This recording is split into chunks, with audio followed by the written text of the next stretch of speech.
What is going on, guys? DragonTamerBlayde here, back from our Elder Scrolls Legends. And first, I want to apologize for missing yesterday's upload. By the time I got home from work, I had like a pounding migraine. I'm usually susceptible to headaches. I get them pretty often, but I'm usually pretty good at powering through them since I'm just kind of so used to living with them.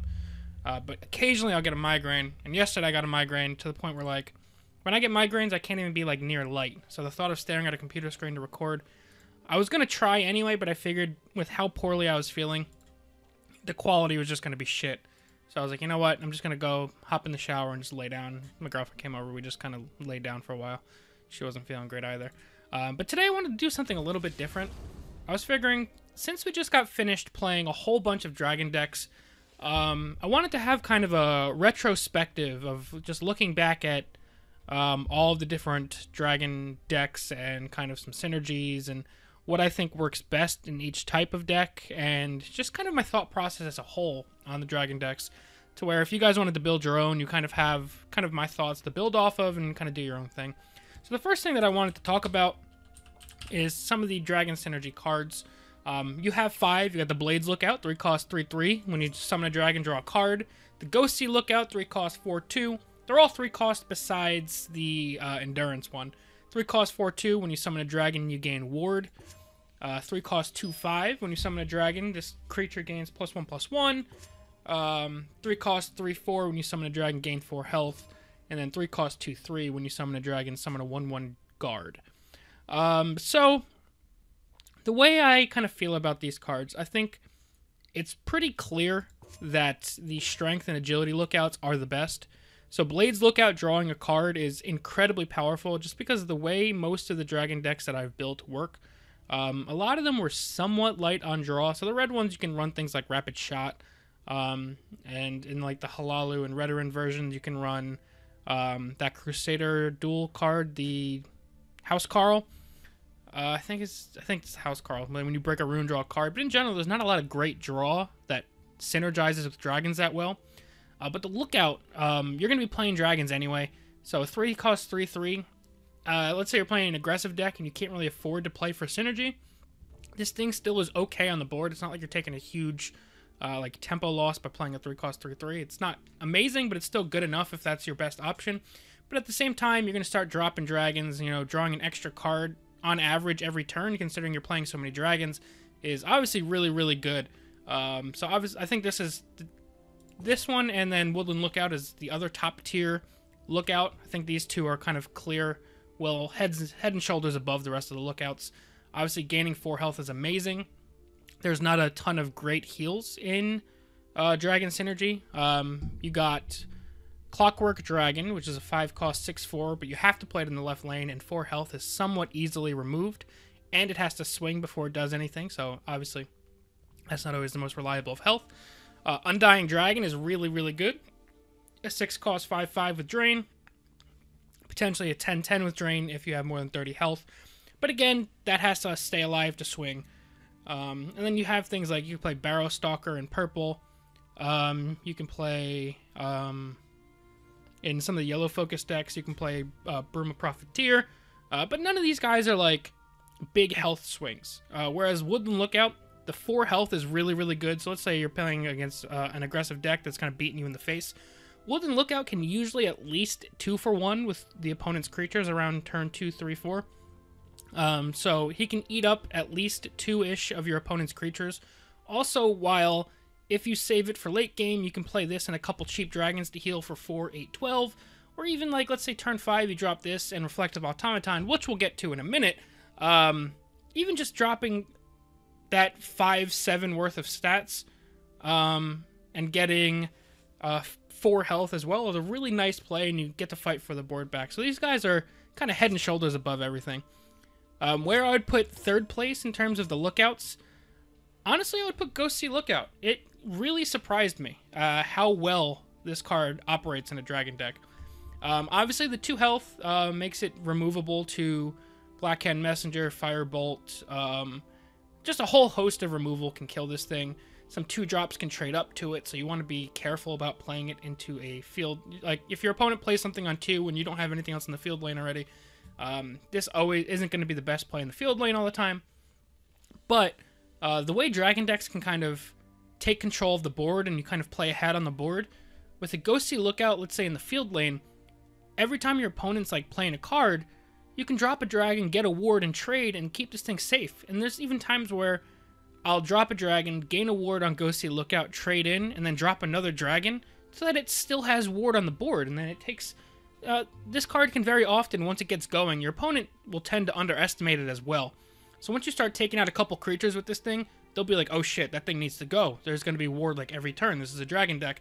Then this thing can wind up eating like a javelin or something.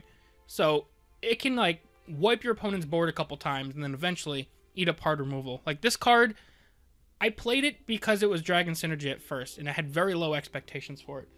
But honestly, it just continuously overperformed. I was very surprised by it, and I think it's definitely third place in the lookouts. Fourth place, I'd probably put Cliffside Lookout. It's a very good card, so 3 cost 2/5. That can often 3-for-1 against an aggressive deck. Obviously, you're going to take a bunch of hits in the meantime. But the +1/+1 buffs usually wind up being more so incidental for me. I don't think it's much worse than the Ghostly Lookout. I just don't think that this card always snowballs the way you're looking for it to. And additionally, you have to drop this card on turn 3 if you want it to really snowball and hope it doesn't get executed. Or Grizzly Gourmet, which, like I said, none of the lookouts are just flat out bad. I just don't think this one performed as well as I expected it to. It's still pretty decent, and if you can get it there and like keep playing dragons, it can snowball occasionally. I just think the other 3 are more impactful. Then the last one on the list of the Ancient Lookouts, or of the lookouts, I would say, is Ancient Lookout. The thing that's weird about Ancient Lookout is it doesn't really fit into like Dragon's theme. So like it puts 1/1 guards out there, which is good against basically just tokens decks. But like you can play things like Clockwork Dragon or like Blood Dragon to trade across lanes and stuff like that, to where like I don't think these guards really matter that much. And like in a skeleton deck where this card kind of can thrive, there's not that many skeleton dragons. There's only really 2 options to trigger this card. I don't know. It just kind of feels out of place in dragon decks. So yeah, that's my thoughts on some of the lookouts. The other thing I wanted to talk about, automaton. This guy right here is a stud. So he's very easy to forget about, and I actually left him out of one of my dragon decks as a dragon, but he kind of fills a bunch of roles. So as a 2-cost card, it does help if you need to get on the board. You usually want to save this guy to be a cheap trigger for your lookouts. So like a turn 5 this plus Blades draws a card, or like I said with Woodland Lookout, this will heal you for 4. But sometimes you have to just drop this on 2. It's a cheap dragon in your discard pile for Alduin. It's a really good trigger for all of your lookouts. It's just a really, really good card in this dragon deck. And the 3 health usually means that if you're playing against an aggressive deck, you can kind of 2-for-1 with him. So 2-for-1ing with your 2-drop is really, really good. Don't forget about Reflective Automaton. He definitely overperforms in basically all dragon decks. So now we're going to talk about some dragons in particular. Obviously, all the big boys are really, really good. I don't always play Parthenax. The Shouts can be really good. I probably should play him more. I just don't always do it. I don't like to super clog up my late game unless I'm being a blatantly slower dragon deck. So like something like Tribunal, I could play Parthenax in. Obviously Oda, great for clearing the board. Alduin's kind of like your oh shit button, where like you already have a bunch of dragons dead, and pretty often with these dragon decks, if you play them the way I play them, your Alduin's at most is going to be costing 8. I've got him down to 0 or 2 very often. So completely wipes the board, and if your opponent doesn't have hard removal or silence, you kind of just win from there. The thing I like to do with Alduin is, a lot of the time, since dragon decks kind of play like beefier mid-range decks, your opponent, at some point, if they're trying to finish you off, will just kind of dump their hand. And usually, since there's not a ton of AoE in these dragon decks, you're going to be behind, and it'll be a board you can't really answer. So that's usually the point when my opponent dumps their whole hand, they have nothing left, or maybe just 1 card left. That's when I drop to Alduin, because it's way less likely that they'll have an answer. And then you're also killing that kind of last push from them when they dump their whole hand onto the board. And Alduin's good for that. Obviously, he doesn't really fit into anything besides a dragon deck, but still really good. And then inside of neutral, we have Midnight Snack, which is solid for being a Prophecy Guard. Obviously, really good against aggro decks in the early game. And then reducing the cost of dragons in your hand is really key. So, like, this could be the difference for, like, a turn 4 Blood Dragon, which getting a Blood Dragon down on 4 or 3 with the ring can often be enough to just kind of win the game. Or getting Alduin out a turn earlier. But mostly things like Blood Dragon is what I'm talking about with Midnight Snack. Or reducing your automaton down to 1 or even 0 cost sometimes, so that he can be an instant trigger on your lookouts. So Midnight Snack, not to be overlooked. He's a very key early game component. Clockwork Dragon, I love for the flexibility. The 6/4, I feel like a lot of the times when I play him as a 6/4, he kind of just dies. More often, he becomes useful as a 4/6 with Guard for shutting down opponents that are trying to either take out your lookouts. You can hide like a Woodland Lookout behind this guy, and it's going to be harder to get to. I think he performs better as a guard most often, but still pretty solid there. Frostscale Dragon, it's kind of a cheeky card. I played it in the Dagoth version. I don't think it's crazy good. I also don't think it's crazy bad. The effect can often be pretty solid. I just think there's a lot better dragons out there, but this is a cool one. So now we're going to look at some of these guys. Innkeeper Delphine. A card I didn't even think about in like my first 5 iterations of dragon decks over the past couple months. But eventually I just decided to try her out because I didn't realize her effect was play a dragon or shout. I thought it was just play a shout. But once I realized it was play a dragon, she's incredibly easy to trigger. Like, it's not like Jube where it's really difficult to get that slay effect and live. Innkeeper Delphine can be triggered almost on any turn with a dragon deck. So Innkeeper Delphine just has to survive 1 turn, and then usually you're going to drop either Serpentine Stalker on 4, or you're going to drop Blood Dragon on 5, or you're going to drop your Automaton for 2 cost, and then you're getting a 5/5 for 3 that can't be damaged by dragons, and also just fights really well on the board. Like, this is such a really good card. I hugely underestimated how good she could be, and her premium's beautiful. I don't think I'll ever run a purple deck based around dragons without Innkeeper Delphine ever again. Spine of Elder's Blood is not spectacular. The ramp can be good in like a Tribunal or Telvanni slower deck. It's just solid. It's not super great. It's like about an average dragon. Iron Scale Dragon I never play. The Regenerate's not horrible, but I think he'd be better in some sort of like East Empire Crafter type of deck. I've never really gave him a chance. Regenerate's not always the best keyword. It tends to not perform for me. I don't play Dragonplate Armor either. +4/+4 for 4 is not horrible, but like a lot of these decks can run, if I'm going to want to push that type of extra damage, you can run something like Dawnbreaker. Or most often with a dragon deck, I'd rather be putting like a 4/4 body on the board. I guess occasionally this would be nice as like pseudo reach, but I'd rather drop like a Serpentine Stalker than a Dragonplate Armor, like 9 times out of 10. Nahagleave obviously is amazing. Besides Dawn's Wrath, Nahagleave can honestly sometimes just like win against Tribunal because they can't target him. He could just keep dealing 7. So obviously in a really, really good card. Just staves off aggro. Super, super good card. Skeletal Dragon is one of my favorite dragons. I don't necessarily think it's one of the best, but it acts as like a type of draw, buffs your discard pile. A little bit of anti-synergy with Alduin since it can pull a dragon out of your discard. But that draw can be nice considering, like I said, a lot of the times these dragon decks can push towards running out of resources since there's not a ton of draw. And being able to use your discard pile as a resource can be really, really key at times. I also played it with Odonerin Necromancer, and they have kind of anti-synergy together. But I don't think it was as bad as it looks on paper. I still think they can play nice at times. Skeletal Dragon is a really good card. Fits great with the dragon motif. We'll look at the green dragons. We're just going to go through all the colors, I think. We're already doing it. Let's just do it.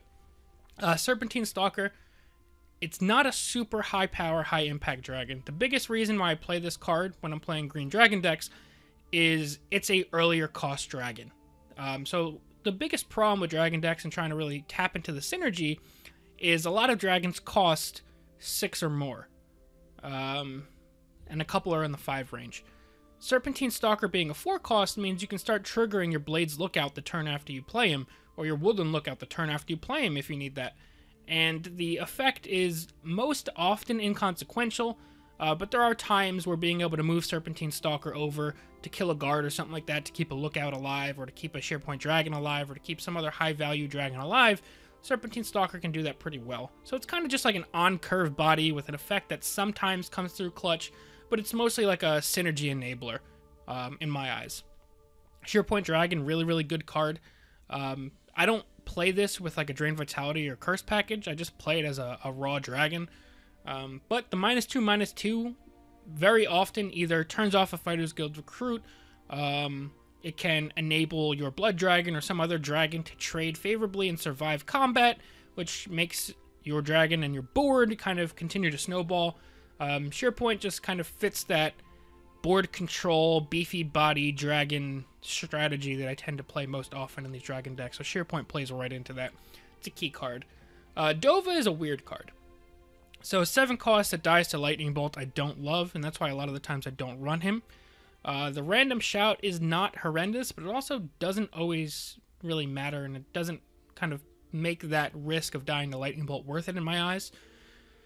I think Dova is a dragon that fits best in non-dragon decks. So if you were like a pure shout deck, either 3-color, 2-color, running all of the shouts you can with like Parthenax, Word Wall, Greybeard Mentor, whatever your color shouts are, maybe even the neutral shout, Dova of the Voice could fit into that deck, potentially, with like a Dark Rebirth and, I don't know, maybe stuff like that.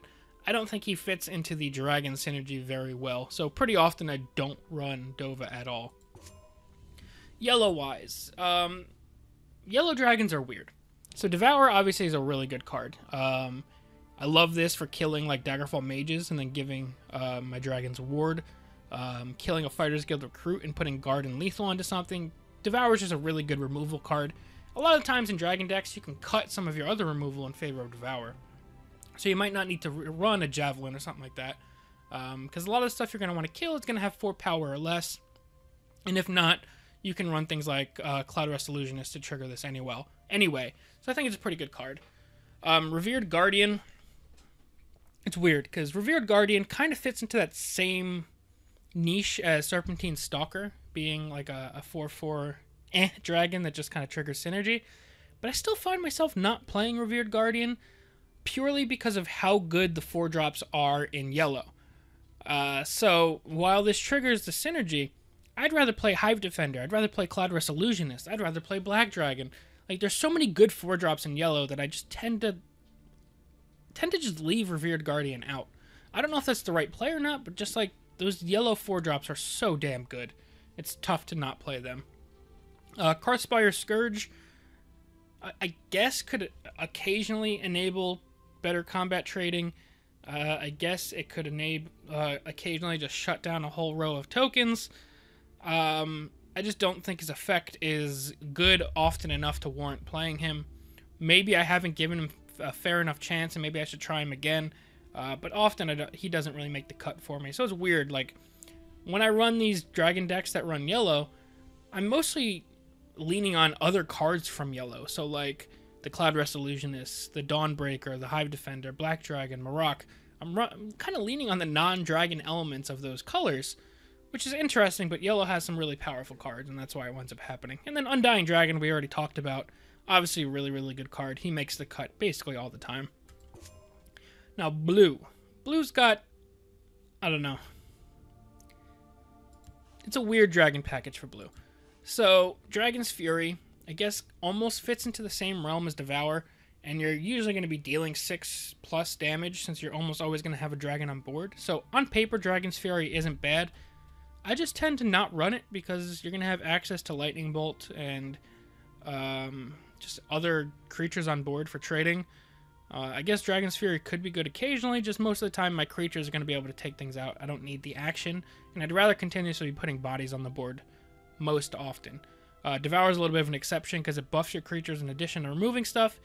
Dragon's Fury could be really good with like Ancano, but that's more of a edge case than the norm. Mystic Dragon fits very much into that same niche that I was talking about for Serpentine Stalker. 4 cost 4/4, doesn't have the cool effect, But it's got Prophecy, so occasionally against an aggressive deck, getting a free 4/4 is amazing. Getting a free 4/4 that triggers your lookouts is bonkers. He's just here for synergy, and he's pretty damn good at it. Echo of Akatosh, I just don't play him anymore. There's not a ton of draw to begin with, so you're not going to have a ton of synergy with the Echo. And usually it's going to have to live at least a turn before it does anything for you. So Undying Dragon is just crazy enough to warrant being a 6-cost 5/5 that has to sit there for a turn. Echo of Akatosh doesn't quite make that cut. Icewing Dragon, the Shackle effect is useful. If it was a 6/5, I would play it in basically any blue dragon deck. But a 6-cost 6/4 that dies to Lightning Bolt and doesn't really stick on the board that well on turn 6 doesn't really fit that beefy mid-range strategy that a lot of my dragon decks tend to lean towards. So Icewing Dragon usually doesn't make the cut for me. And then red. I love the red dragons. There's not that many of them, but I think they're all really good. Blood Dragon obviously is amazing. This is like a beefy board control dream. 5/7 for 5. Crazy. Ignores guards. Crazy. Attacks both lanes. Crazy. This card is just fantastic. The fact that it's dragon synergy as well, it just puts it through the roof. I think this is probably my favorite dragon to play in dragon decks. Just great things happen with this card. Skyborn Dragon, it's kind of like removal plus dragon synergy. I kind of want to experiment with playing it more, because basically look at it as a removal spell that can trigger a lookout. I don't know. I should probably give this card more of a chance. I don't really have a ton of opinions on it because I don't think I've ever tried it. But I think it could be a decent card, just if you look at it from that perspective, as being essentially a Piercing Javelin that can kill Nahagleave and also trigger your lookouts and reduce your Alduin. So I guess it's not as bad as I usually think it is. I tend to overlook it. Wildfire Dragon, really good. Not only against tokens, but just with all of the creatures you're going to have on board, you can set up a lot of 1-health scenarios that trigger this Slay. And then pretty often this guy is going to eat up removal as you're getting into your late game, where your opponent might run out of removal to answer your Alduin, your Odahviing, stuff like that. So Wildfire Dragon I think is really good. The breakthrough helps if your opponent's trying to use guards to answer all your dragons. Wildfire Dragon I think is up there in terms of being a really good dragon that a lot of people tend to overlook. And then Swiftwing, I'm not sure. I don't know why I don't play it. A lot of my red dragon decks are slightly more aggressive, and having a 5/5 for reach that also triggers my lookouts on paper sounds really good.